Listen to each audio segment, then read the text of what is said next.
और मैं तो चाहूँगा कि मैं लास्ट डे तक एक्सरसाइज करूँ, मैं लास्ट डे तक मेरी बोन डेंसिटी को अच्छे मेंटेन रखूँ, लास्ट डे तक मेरा न्यूट्रिशन और हेल्दी खाने की लाइफस्टाइल जो है वो मेंटेन करूँ। क्योंकि और ये भी मैं बहुत बार बोल चुका हूँ कि जो भगवान ने खुद अपने हाथों से गिफ्ट दी है हमको सबको, हाथों से भगवान ने गिफ्ट दी है, वो है अपना शरीर। तो उसको तो पूजना होगा, और उसको ही नहीं पूजोगे, उसकी ख्याल नहीं रखोगे, उसको मेंटेन नहीं करोगे, तो फिर तो कोई फ़ायदा ही नहीं है। अभी अभी वो मैं वो चाहता हूँ, आप उसे बताओ कि mobility is why it is very important. So हाँ, exercise, if you want to have good stint in your fitness life, तो आपको वार्म अप करना है। if you want to have risk free stint in your fitness life, तो आपको warm up करना है, and warm up comes with mobility exercises.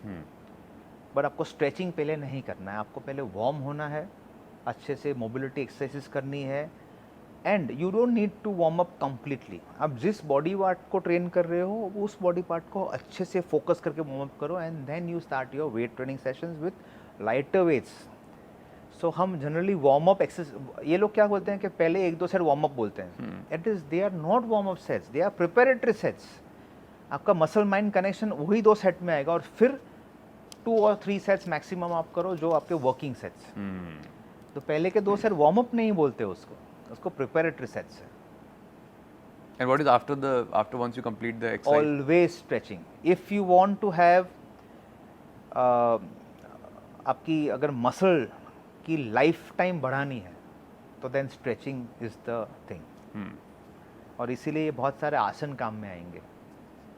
But normally आप योगा के कोई भी क्लास में जाओ तो बहुत अच्छा वार्म अप होता है और फिर स्ट्रेचिंग आता है। पहले स्ट्रेचिंग नहीं कराते। बहुत सिंपल है, अगर आप रबर बैंड को डीप फ्रीज में रख दो, बाहर निकाल के खींचो, क्या होगा? टूट जाएगा। सिंपल है। तो warm up, mobility exercises, then your strength training routine and stretching. और स्ट्रेचिंग में भी टाइम दो और वार्म अप में। पर अब तो बैग उठा के आते हैं, शूज़ पहनते हैं, सीधा डंबल्स वेट्स पे, मशीन्स पे, और फिर सीधा ऐसे ही निकल जाते हैं। टाइम ही नहीं है, पता नहीं ये टाइम नहीं है, पता नहीं कहाँ से सीख के आते हैं लोग। एटलीस्ट अपने शरीर के लिए तो टाइम दो कि जो करना है वो करना है। वो स्ट्रेचिंग नहीं करेंगे, बाहर जाके सबके समय प्रोटीन पिएंगे नाइस दिखाने के लिए, पर सब गलत है।